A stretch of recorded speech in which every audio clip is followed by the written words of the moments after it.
नमस्कार सभी को। द्वितीय वर्ष कला एमआईएल हिंदी मीडिया और साहित्य इस विषय की इस तासिका में मैं डॉक्टर संजय रणखांबे आप सभी का स्वागत करता हूं।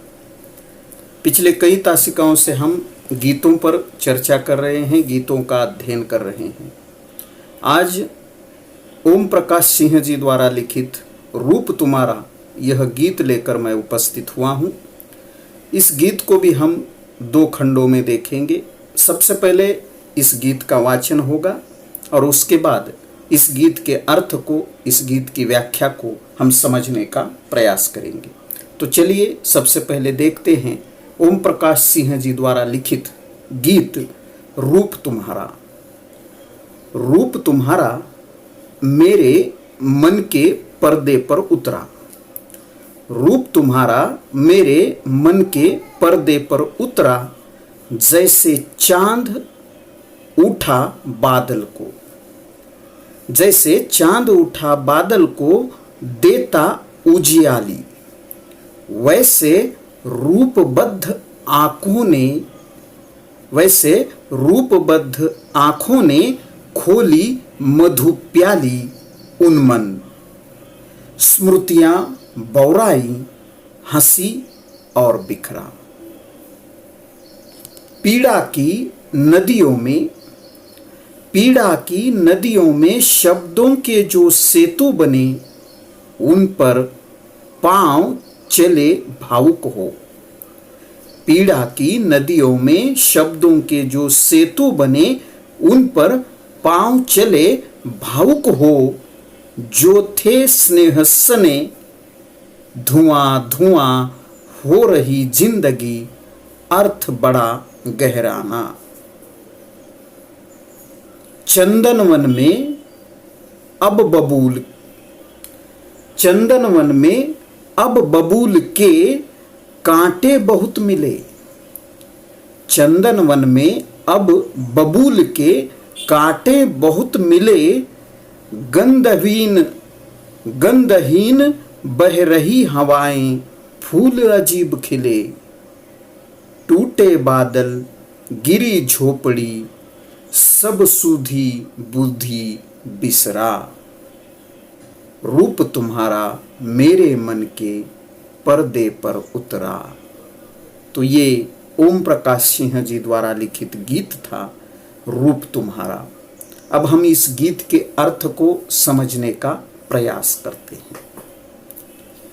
ओम प्रकाश सिंह जी ने इस गीत में प्रेम की भावना को व्यक्त किया है और उनकी यह प्रेम भावना वेदना को व्यक्त करने वाली है।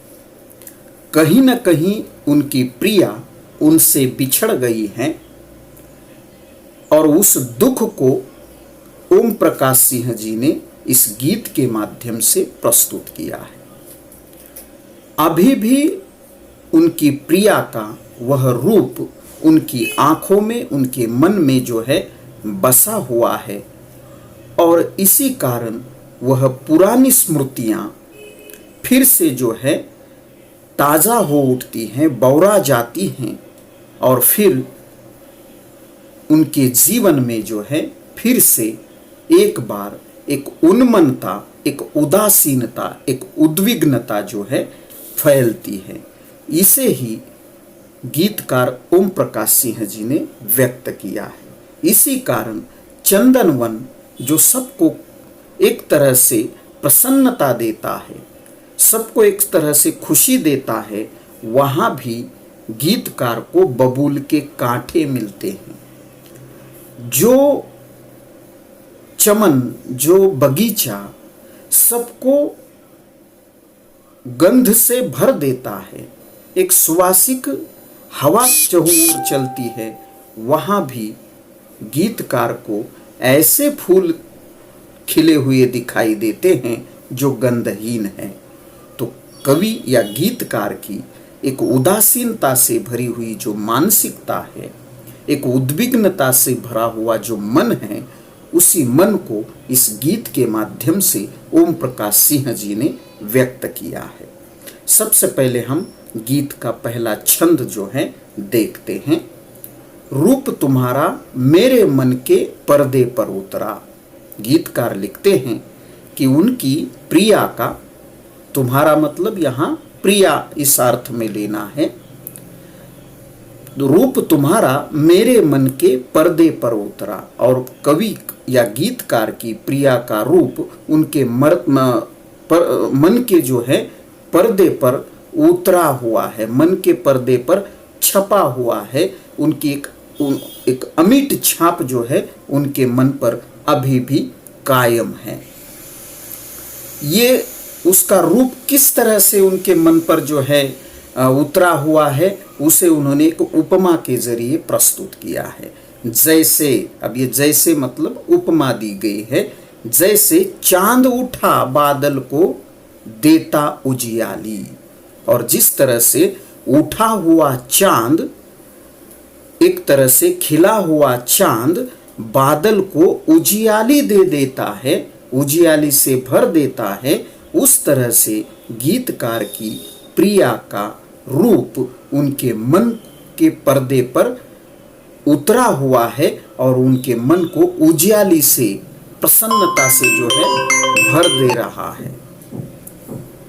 उनके मन को जो है प्रसन्नता से भर रहा है। जिस तरह से खिला हुआ चांद बादलों को उजियाली से भर देता है, उसी तरह से गीतकार ओम प्रकाश सिंह जी की प्रिया का वह रूप उनके मन के पर्दे पर उतरा हुआ है। फिर से वह एक और उपमा देते हैं, वैसे रूपबद्ध आंखों ने खोली मधु प्याली, उन मन स्मृतियां बौराई, हंसी और बिखरा। और आगे वह कहते हैं कि जिन आंखों में प्रिया का रूप बसा हुआ है, ऐसी रूपबद्ध आंखों ने, रूपबद्ध मतलब जिन आंखों में प्रिया का रूप बसा हो, ऐसी आंखें, जैसे ही ये आंखें खोली जाती है, मधु की प्याली खोली जाती है, मतलब मधु से भरी हुई आंखें, प्रेम रस से भरी हुई आंखें जैसे ही कवि खोलता है, गीतकार खोलता है, उन्मन का अर्थ होता है एक तरह से उद्विग्न, अन्यमनस्क या उदास, उन्मन स्मृतियां बौराई। और जैसे ही गीतकार आंखें खोलता है तो एक उदासी जो है मन में छा जाती हैं और स्मृतियां बौराई जाती है, मतलब स्मृतियां जो है सब तरफ मन में जो है जागृत हो जाती हैं, और हंसी और बिखरा, और फिर जो है जो हंसी मन में थी वह और बिखर जाती है, समाप्त हो जाती हैं। तो इस छंद के माध्यम से, इस पहले छंद के माध्यम से गीतकार ओम प्रकाश सिंह जी ने अपनी प्रिया की मधुर जो स्मृतियां हैं, उन स्मृतियों को एक तरफ किस तरह से मन को आह्लादित करती है उसे रेखांकित किया है।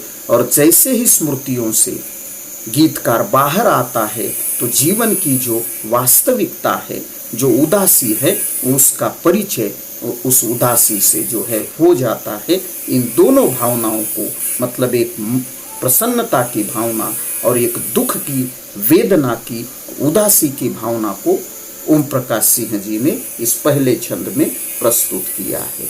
गीतकार आगे लिखते हैं कि इन स्मृतियों से जो है वह बाहर आए हैं और जीवन की वास्तविकता क्या है, तो प्रेम की शायद असफलता हो, और इस असफलता के कारण उनके मन में पीड़ा है। और इसी पीड़ाग्रस्त मन को चित्रित करते हुए गीतकार लिखते हैं, पीड़ा की नदिया में शब्दों के जो सेतु बने, उन पर पांव चले भावुक हो। और गीतकार लिखते हैं कि उनका जीवन पीड़ा से भरा हुआ है।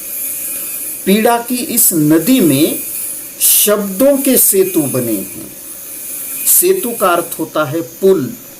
और गीतकार के जीवन में जो प्रेम की पीड़ा है, उस प्रेम की पीड़ा की नदिया में शब्दों के सेतु बने हुए हैं। केवल शब्द ही एकमात्र उनके जीवन का सहारा बने हुए हैं। और उसी पुल पर, उसी सेतु से जो है भावुकता के साथ उनके पांव चल रहे हैं, वो जीवन के सफर में आगे चले जा रहे हैं। या प्रेम के असफलता के कारण शायद उन्होंने अपने कवि कर्म को ही जीवन का एकमात्र मकसद माना है और वो भावुकता के साथ आगे बढ़ रहे हैं, जीवन यापन कर रहे हैं।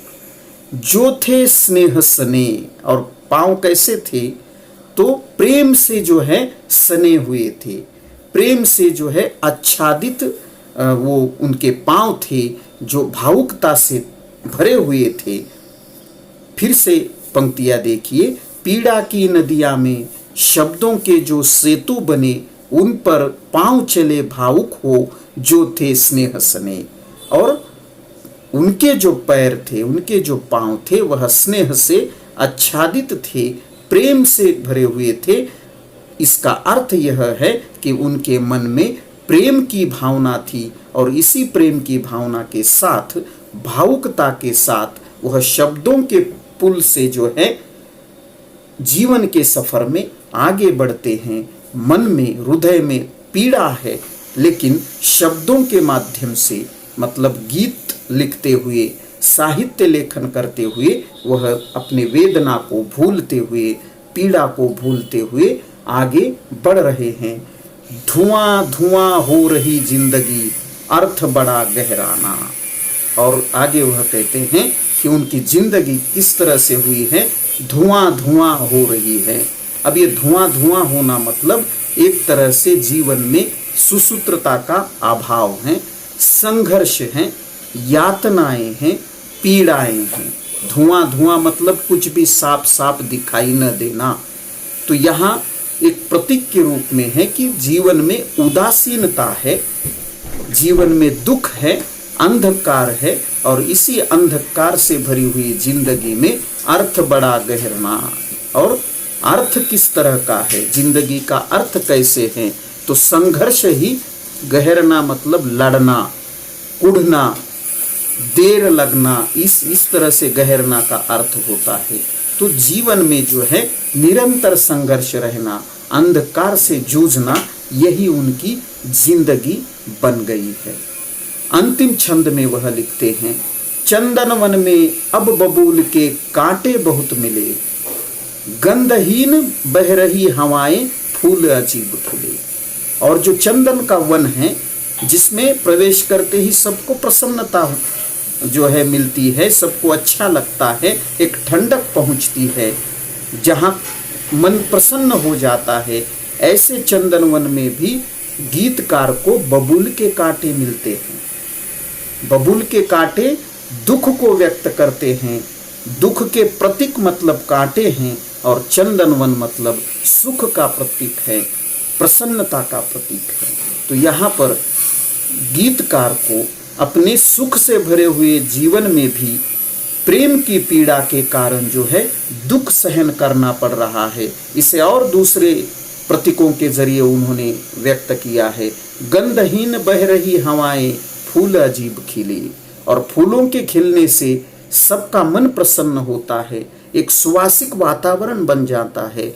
लेकिन यहाँ पर ओम प्रकाश सिंह जी को फूल भी ऐसे लगते हैं मानो कोई उसकी गंध ना हो, और गंधहीन हवा उन्हें ऐसा लगता है कि उनके इर्द गिर्द बह रही है। मतलब जीवन में किसी भी तरह का सुख, किसी भी तरह का आनंद, किसी भी तरह की खुशियाँ जो है नहीं रही, इस तरह की भावना उनके मन को घेर लेती है।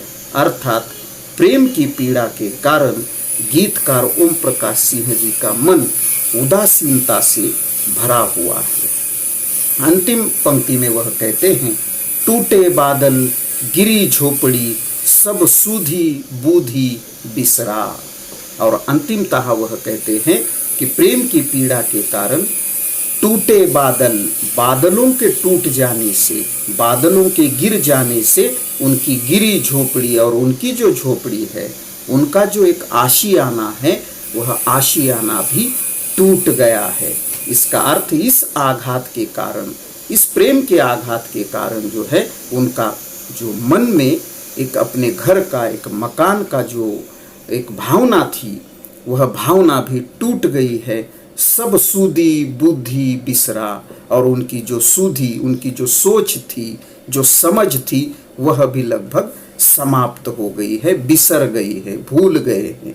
मतलब उनकी जो विवेक है, सोचने की शक्ति है, उनका जो होश या एक तरह से जो है हर बात का ज्ञान होना है, ये ज्ञान रखने वाली जो बुद्धि है वह भी वह भूल गए हैं। इस तरह की उनकी स्थिति हुई है। तो कुल मिलाकर अगर हम कहें तो वह उनका विवेक, उनकी सोचने समझने की जो शक्ति है वह भी उनसे छूट गई है। इस तरह से प्रेम की पीड़ा के कारण गीतकार व्यथित हुए हैं, दुख में हैं, उदासीन है, और इसी उदास मन को व्यक्त करने वाला उनका यह गीत है, रूप तुम्हारा।